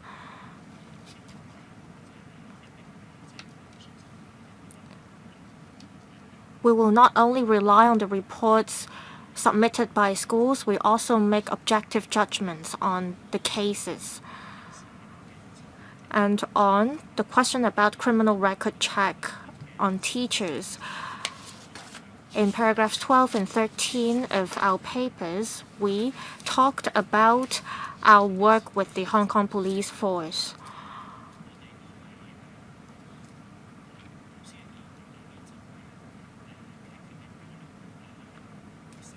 As mentioned, we conduct comprehensive criminal record check on teachers every 3 years to prevent unintentional and intentional omissions and reporting by teachers with criminal convictions.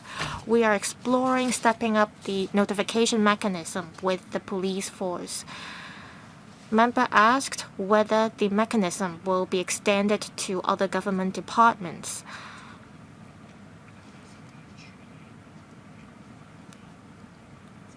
There are confidentiality clauses that have to be observed by government departments when carrying out enforcement actions. There are considerations on enforcement actions.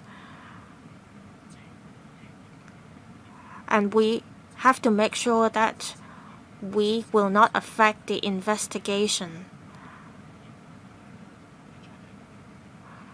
so that we can strike a balance between getting the personal information of the teachers involved and enhancing protection for our students. So we'll continue to work with the police. Madam Chair, are there cases in which teachers did not report criminal convictions? As mentioned, we do a comprehensive criminal record check on teachers every 3 years.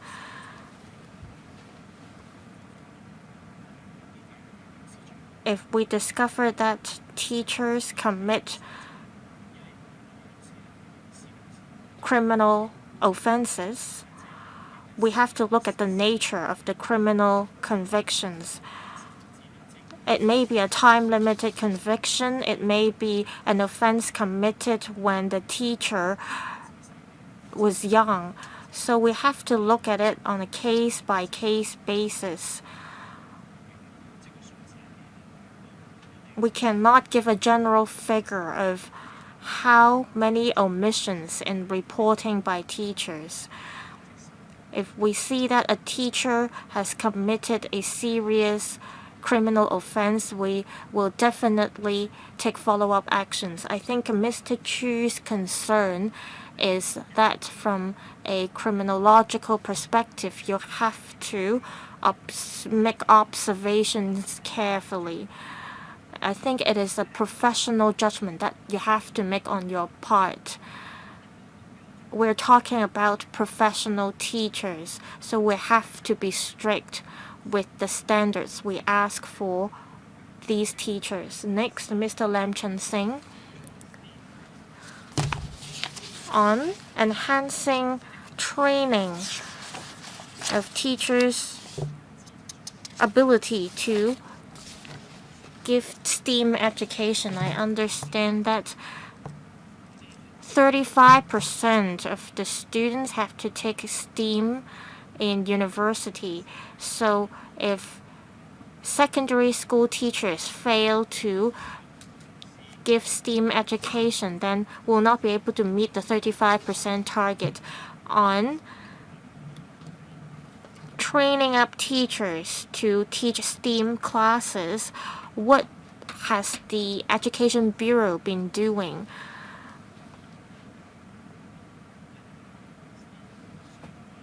Can the Bureau make some matching efforts so that community groups or different organizations can make good use of the resources to train teachers to give STEAM classes?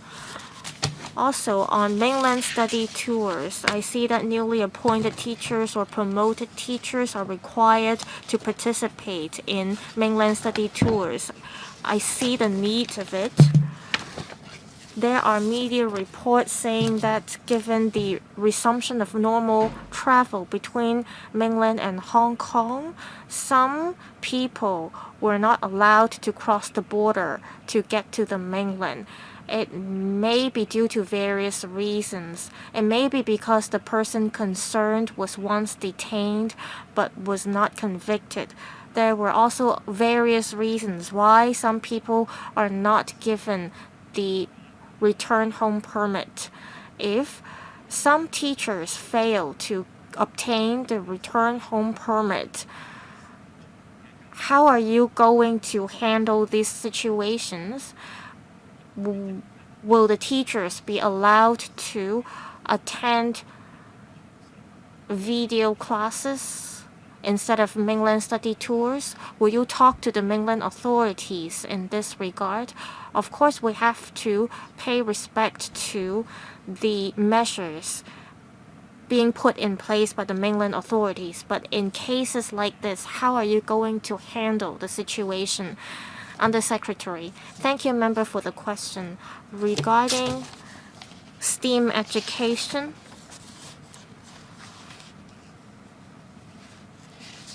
In our last panel meeting, we touched on this. We do have a KPI. We hope that in the coming 5 years, 35% of the UGC-funded classes can provide STEAM education programs. Over the past year, we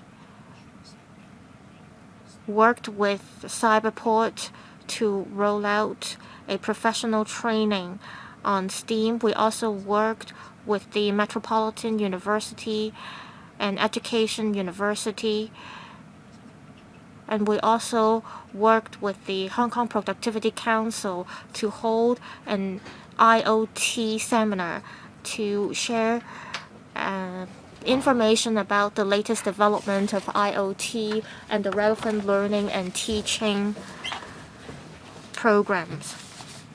We also require a coordinating staff deployed in each primary and secondary school in charge of STEAM curriculum. And we welcome teachers who are interested who take part in the relevant work as well. On mainland study tours, well, we are aware that some teachers, due to personal reasons or family reasons or other reasons, they could not take part in mainland study tours. First, we will, through the schools, learn about the situation. We require mainly newly appointed teachers to take part in these study tours. If necessary, schools can also seek help from us. We will look at it on a case-by-case basis to see if we can put in place other arrangements. Thank you. I will exercise the power of the chairperson of this panel to extend this meeting by 15 minutes. Next, we have Mr. Tang Fei. Thank you, Madam Chair. I have 3 suggestions. First, for a long period of time, we have been talking about the professional conduct of teachers in Hong Kong. I wonder if we can also promote the professional ethics of teachers. Unlike other sectors, we have high expectation of the moral standards of teachers. We should not only talk about professional conduct. Professional conduct is just the basic standard we ask for. It is not the highest moral standard that we are looking for. I wonder if we can also focus on professional ethics of teachers. It has to do with our Chinese culture. Well, in the West, people talk about professional conduct, but in Chinese culture, we also look at people's ethics. I see that there are more than 10 members sitting in the Committee on Professional Development of Teachers and Principals. We have over 20 members in the Legislative Council from the education sector. And I wonder if these people can play a more important role in offering advices. These people represent the education sector.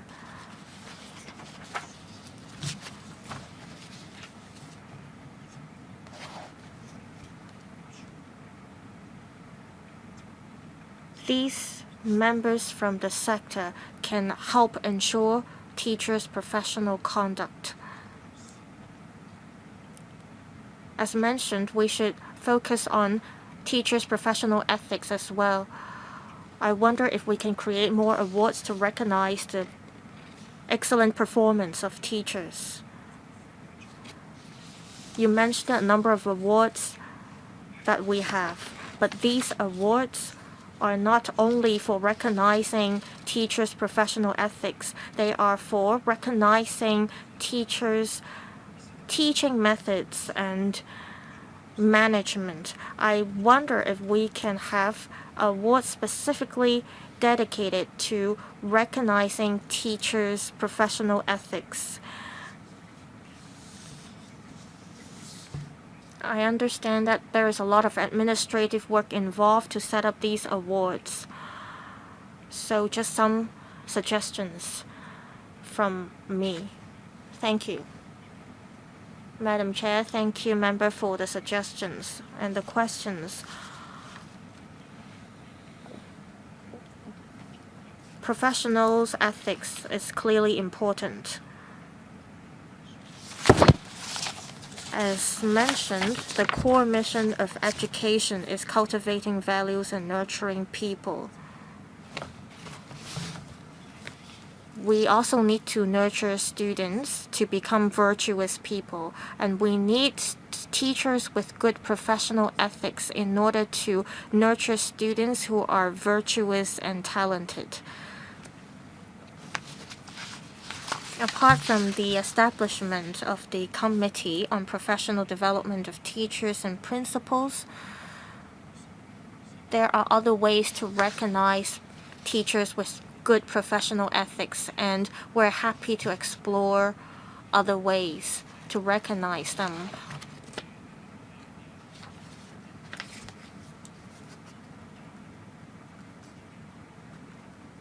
How can we recognize teachers' professional ethics? We have to look at different examples.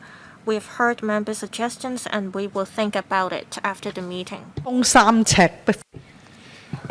Some problems are a long time in the making. Back in 2009, I became a lawmaker for a short time. I got a complaint from a liberal studies teacher. This was a teacher at a Band 1 school in Kowloon. 70% of the class time, this teacher used foul language so bad that I found this incredible. This was a teacher teaching Form 4 and Form 5 students. We talked to the school. This teacher was rated the most popular teacher among students. So that school tried to shield this teacher. I went through the bureaucracy of the Education Bureau all the way to the very top, and then the matter fell by the wayside. This was not a criminal case, but then I persisted in the matter. I kept bringing up the matter at the LegCo. So in the second year, this teacher left the school of their own accord. There were recordings, there were parents' complaints. Several parents took the risks to file complaint. There's this term, victimization, in law. The students came forward. I would call the student was actually subject to very harsh treatment by the school. You will not find the name of this teacher when you look up the criminal records.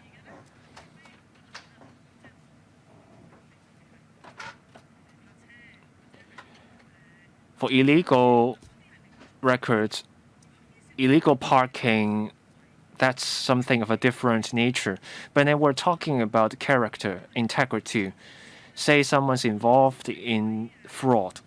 Is this a proper person for a teacher at schools or tutorial centers? That's the crux of the matter.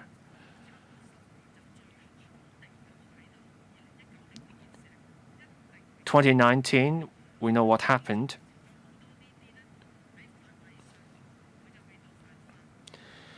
There are many cases in Hong Kong where a teacher's conduct did not amount to a criminal offense, but then they were protected by the schools. And then in the end, the schools and principals realized there were problems. But the example I brought up highlighted an integrity issue. A second case I came across also happened in 2009. Again, it was liberal studies.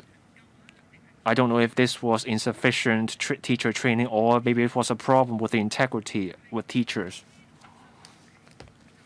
Students went home and told their parents to die.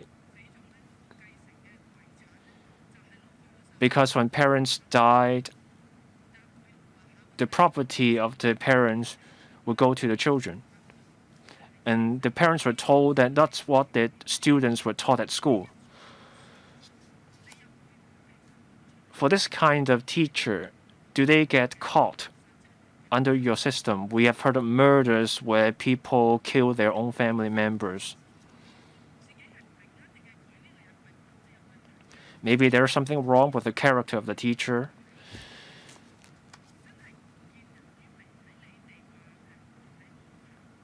You have to spot an issue from subtle cues. On top of the school-based requirements, you have to apply even more rigorous standards. There may be behavioral issues.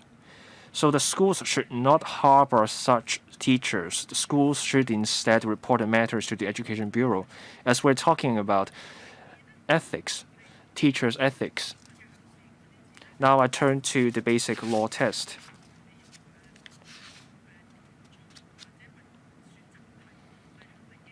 Fill in the blanks or multiple choice questions are far from enough for basic law tests. We had the 20th Party Congress report. President Xi delivered his keynote speech last July, and then in the 2 sessions this year, there is reference to the constitutional order. We have to look beyond just the basic law. We have to look at the constitution as well. It's all about constitution-based governance. We also talked about Legislative Act in the 2 sessions. This has to do with the exercise of powers, the 2 sessions, the basic law, the constitution. Basic law is just part of the equation. Can we expand the scope? Can we follow our country's requirements? Get people to understand our country's constitutional order. Teachers have to know that. So the examination scope now is clearly outdated. So can we invite people from the National People's Congress or the Chinese People's Political Consultative Conference to talk about constitutional order? And then civil servants, teachers need to be covered. There are publicity campaigns going on about the constitutional order, but the work is far from enough. So I have this proposal for civil servants, which is covered by the Civil Service College. The Education Bureau should do the work. I penned 2 pieces, one in Chinese and another in English. Everyone has to understand and follow the constitutional order. This applies not just to legislative members, but also to government officials. Can you follow up on this matter? I'm serious about this, Undersecretary. Thank you, Madam Chair.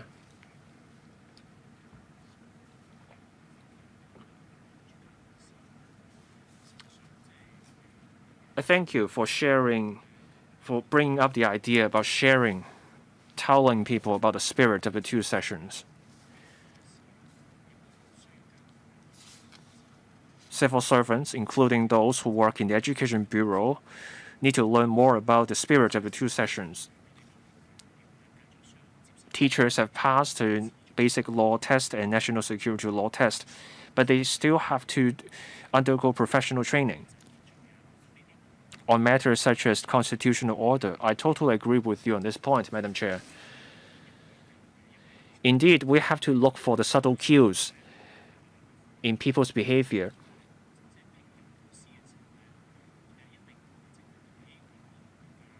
When schools hire a teacher, they look beyond just the academic qualifications. During the interview, the school finds out whether this candidate is a fit and proper person to serve as a teacher. We are confident about principals. We believe principals will not hire someone with behavioral issues as a teacher. Schools also take the checking seriously. Over the past year, we received 13,500 applications. These are applications to check the criminal records of teachers. I stress this point. The checks have to do with criminal convictions, but then there are cases that warrant attention. There were cases of schools harboring their teachers. I believe when something goes wrong with teachers, the principals should be held accountable. The Education Bureau should keep a record. For problematic teachers at schools, schools should be required to report the matter to the Education Bureau, and the EDB should keep a record. That teacher, in my example, may have left the original school and went on to a different school, and there's no record. Can you require the schools to report the matter to the EDB? For teachers who are subject to penalties from the EDB, there is a way to track the penalty. Ms. Lilian Kwok is lining up to speak, so let me be brief here. You're asking the school to report a matter to the EDB, but then the teacher has decided to leave of their own accord. But this teacher is involved in a serious problem. Schools should have a duty to report a matter to the EDB, even if this matter does not amount to a level where penalties are warranted. But the EDB should keep a record. So if a future school principal is serious about hiring, they should be able to access the record and consider whether to hire the person. Next, Ms. Lilian Kwok. We focus on the professional role of teachers. There are high public expectations of teachers because teachers are the ones nurturing our next generation. For new teachers, they are required to do mainland study tours or undergo training. For teachers seeking promotion, they are also subject to specific requirements. I can see the importance that the EDB attaches to the work. Many teachers are saying this. The teachers in charge of national education are not familiar with the subject matter. So for those in charge of national education, national security law, would there be training for these teachers? There are 455 secondary schools and more primary schools. If we train up all those teachers, we're still talking about less than 1,000 teachers. Can we make it a requirement to have training for teachers?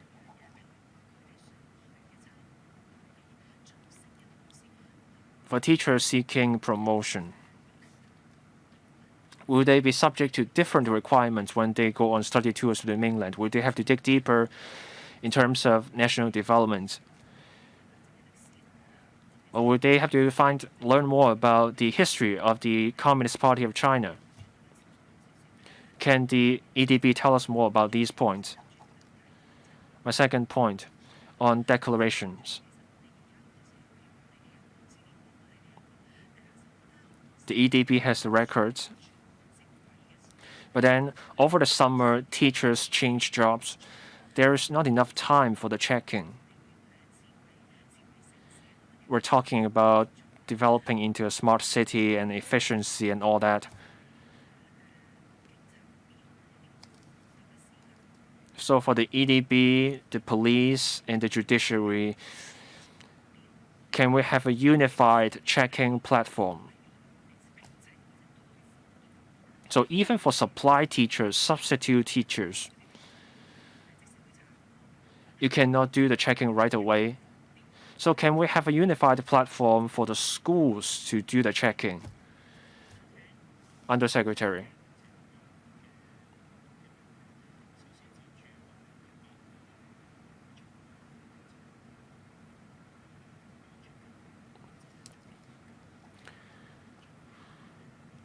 For teachers coordinating national education or national security education, we provide professional training for these teachers. Many such teachers have taken part in in-depth training programs.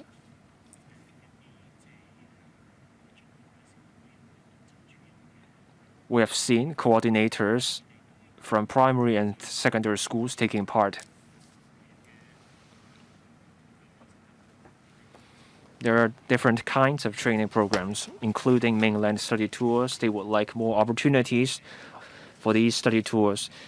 They had trouble signing up. We will follow up and we will arrange more such tours. We will also review the programs of these study tours. At different stages in their career, teachers will get the opportunity to visit the mainland.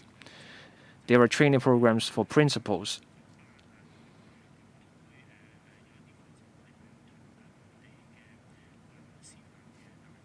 We work with the normal universities, that is, universities for teachers on the mainland, to provide the training.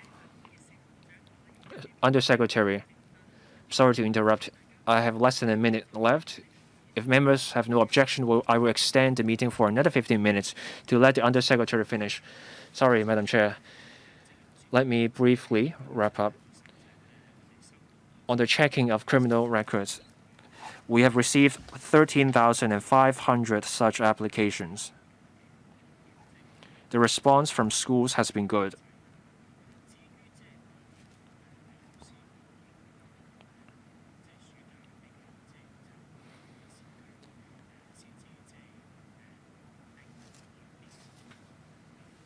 It is not known which school a teacher goes to until the summer. That leaves a shorter window for checking. We will take note of this problem. Last year, some schools were still hiring teachers when classes started. Schools tend to want to finish the hiring well in advance of the start of classes instead of waiting or still hiring in August. So we are aware of the problem mentioned by Ms. Kwok.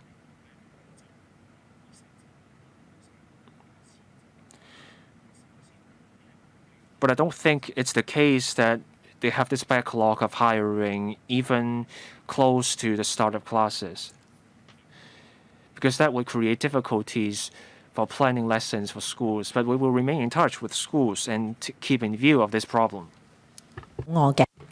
Sorry, I think there was one question that was not addressed. I think there should be a platform to provide more convenience. However, on the staff in charge on national education, I wonder if the Bureau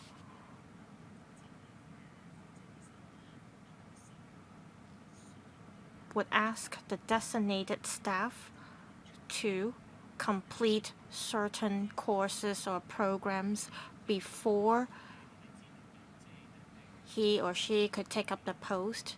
Yes, requirement on knowledge. For coordinating staff on SCN programs, we provide special training to them. Similarly, for those in charge of national development or national education or national security education programs, well, we attach great importance to these programs. There is a workshop on national education programs for each school. We visited 900 schools to do this workshop.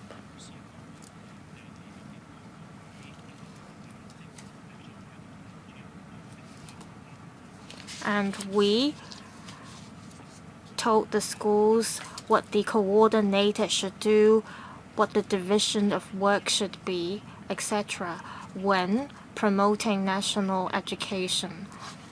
So we did not set additional criteria or standards on the teachers in charge.